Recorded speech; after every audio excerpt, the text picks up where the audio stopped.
पिछले पार्ट में हमने देखा कि मास्टर और ज़ुइंग डीमन गॉड ऑफ डार्कनेस के साथ फाइट कर रहे थे। अब आगे मास्टर ज़ुइंग से कहते हैं कि मेरे डायमेंशन ब्लेड के अटैक से इसके क्लोन को कुछ भी नहीं हुआ, हमें इन क्लोन्स को हराने के लिए कोई दूसरा रास्ता ढूंढना होगा। तो इसके बाद ज़ुइंग अपनी फायर पावर का इस्तेमाल करते हुए सभी क्लोन्स पर अटैक करके उन्हें खत्म कर देता है और फिर उन्हें असली डीमन गॉड दिख जाता है। ज़ुइंग बिना कुछ सोचे समझे डीमन गॉड पर सीधा अटैक करने के लिए चला जाता है। मास्टर उसे रोकने की कोशिश करते हैं पर तब तक ज़ुइंग डीमन गॉड के पास पहुंच जाता है। तभी डीमन गॉड ज़ुइंग पर एक अटैक करता है जो बिल्कुल ब्लैक होल की तरह था और ज़ुइंग उस ब्लैक होल के अंदर जाने लगता है। मास्टर क्यूबाई अपनी डायमेंशन ब्लेड को बड़ा करके ज़ुइंग के आगे लाकर उसे बचा लेते हैं। ज़ुइंग डीमन गॉड को हराने का एक प्लान बनाता है और मास्टर से कहता है कि आप डीमन गॉड पर पीछे से अटैक करके उसे उलझाना और मैं आगे से अटैक करके उसे खत्म कर दूंगा। अब जैसे ही मास्टर यहाँ से जाते हैं तो ब्लैक होल दोबारा से ज़ुइंग को अपने अंदर खींचने लगता है।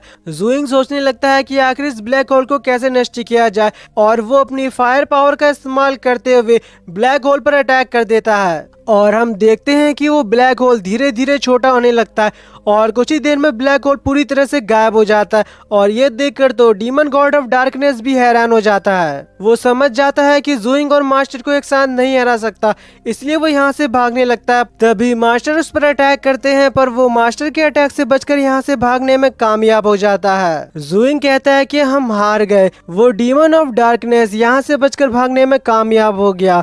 तो मास्टर क्यूबाई कहते हैं कि तुम्हें इतना उदास होने की जरूरत नहीं है, हम अगली बार उसे बचकर भागने नहीं जाने देंगे। और साथ ही साथ ज़ुइंग से कहते हैं कि मैं तुमसे काफी वक्त से नहीं मिला हूँ और अब तो तुम सेंटे लेवल पर भी पहुँच गए हो, मुझे तुम पर यकीन है कि कुछ ही दिनों में तुम मुझसे भी ज्यादा ताकतवर हो जाओगे। ज़ुइंग कहता है कि ये तो बस आपकी मदद से हो पाया कि हम उस डीमन गॉड को हराने में कामयाब रहे। तो इस पर मास्टर कहते हैं कि जब मैं यहाँ आ रहा था तो मैंने रास्ते में एक टियर 4 के डीमन को मरा हुआ देखा। डेमोनिक होली लिस्ट में उसकी रैंक 10 से रैंक 30 तक होगी। ज़ुइंग कहता है कि फ्यूचर में मेरा सामना इनसे भी कई ज्यादा पावरफुल डीमंस के साथ होगा, इसलिए मुझे और भी ज्यादा ताकतवर बनना है। इसके बाद मास्टर क्यूबाई कहते हैं कि डीमंस यहाँ जरूर कुछ कर रहे थे, इसलिए हमें इस जगह को अच्छे से इन्वेस्टिगेशन कर लेना चाहिए। इसके बाद दोनों इस जगह की छानबीन करने लगते हैं। ज़ुइंग सोचता है कि मेरे अटैक करने से पहले demon God of darkness in pillar के साथ कुछ तो करने वाला था। तभी यहाँ पर मास्टर क्यूबाई आ जाते हैं और कहते हैं कि मुझे यहाँ कुछ भी अजीब नहीं दिखाई दिया। ज़ुइंग इशारा करते हुए पिलर की तरफ दिखाता है कि वहाँ कुछ सिंबल बने हुए हैं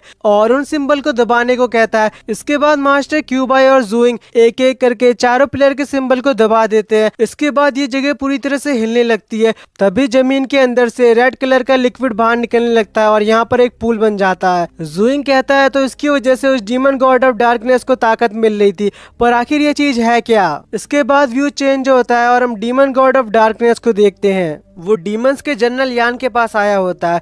जनरल यान कहता है कि आखिर डीमन गॉड ऑफ डार्कनेस को यहाँ आने की क्या जरूरत पड़ गई। तो demon God of darkness general यान को एक कीमती स्टोन देते हुए कहता है ये आपकी कल्टीवेशन में मदद करेगा। जनरल यान कहता है कि तुम मुझे इतनी कीमती चीज क्यों दे रही हो, क्या इसके बदले में तुम मुझसे कुछ चाहते हो। डीमन गॉड ऑफ डार्कनेस कहता है कि मेरा सामना कुछ समय पहले डोंगबो ज़ुइंग नाम के एक लड़के से हुआ था जिससे मैं हार गया और हमारी एक कीमती चीज उसके पास चली गई।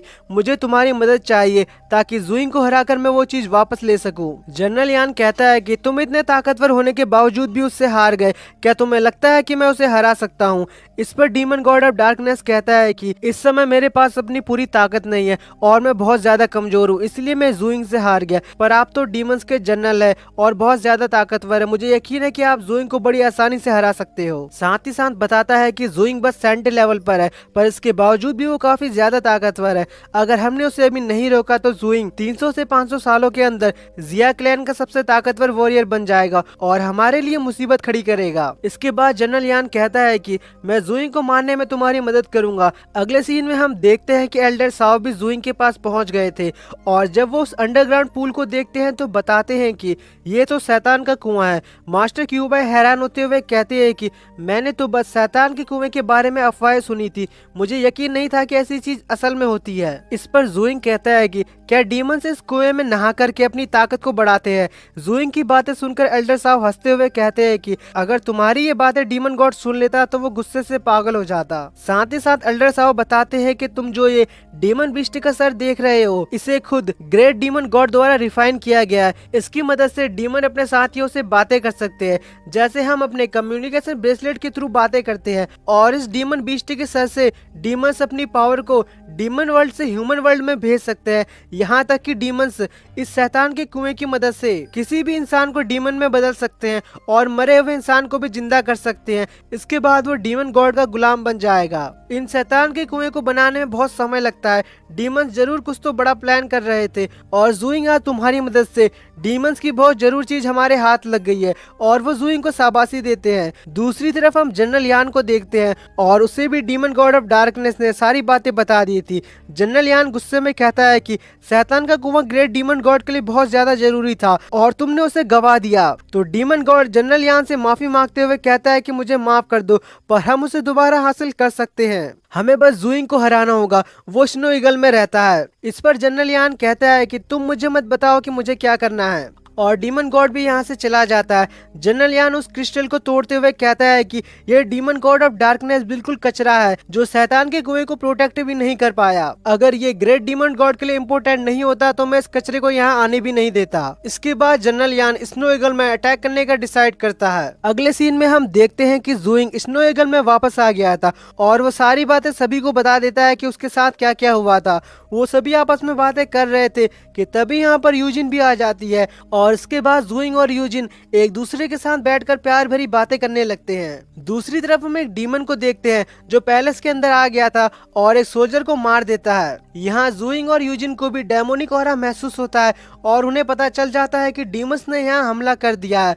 अगले सीन में हम कुछ सोल्जर को भागते हुए देखते हैं जिनको मारने के लिए डीमंस उनके पीछे पड़े थे, पर तभी यहाँ पर जूइंग और यूजिन पहुंच जाते हैं और उन डीमंस को मार देते हैं। पर तभी यहाँ पर और भी ज्यादा डीमंस आने लगते हैं और जूइंग और यूजिन पर हमला कर देते हैं। जूइंग अपनी फायर पावर का इस्तेमाल करते हुए डीमंस को मारने लगता है और यूजिन अपनी आइस पावर का इस्तेमाल करते हुए डीमंस को मारने लगती है। पर वो जितने डीमंस को मार रहे थे उतने ही और डीमंस आते जा रहे थे। एक डीमन जूइंग पर पीछे से अटैक करता है, पर जूइंग उसे देख लेता है और उसके अटैक से बच जाता है। हम देखते हैं कि वो डीमंस मिलकर जूइंग और यूजिन को चारों तरफ से घेर लेते हैं, पर तभी जूइंग और यूजिन मिलकर एक पावरफुल अटैक करते हैं और यहाँ पर एक जोरदार धमाका होता है जिससे वो सारे के सारे डीमंस मारे जाते हैं। जनरल यान भी ये सब दूर से देख रहा था और कहता है कि जूइंग सेंटे लेवल में होने के बावजूद भी काफी ज्यादा ताकतवर है। इस पर जनरल यान के साथ वाला डीमन कहता है कि हमें टियर 4 और टियर 5 के डीमंस को बुलाकर जूइंग के साथ इस पूरी जगह को खत्म कर देना चाहिए। इस पर जनरल यान कहता है कि हम काफी सालों से यहाँ छिप करके बैठे हैं,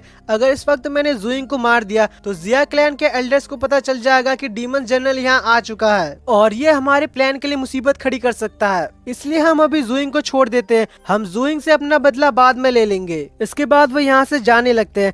तभी जूइंग पीछे मुड़कर देखता है और कहता है कि अभी अभी मुझे एक पावरफुल ऑरा महसूस हुआ था, पर अचानक से वो गायब हो गया। यूजिन कहती है कि जरूर वो डीमन से ही होंगे, तो जूइंग कहता है कि वो बहुत पावरफुल ऑरा था, ऐसा लगता है कि बहुत पावरफुल डीमन था। क्या ऐसा हो सकता है कि वो डीमंस का जनरल हो? अगर ऐसा है तो मुझे जल्द से जल्द एल्डर के पास जाकर इसकी रिपोर्ट देनी होगी। और इसी के साथ ये वीडियो यहीं पर एंड होती है।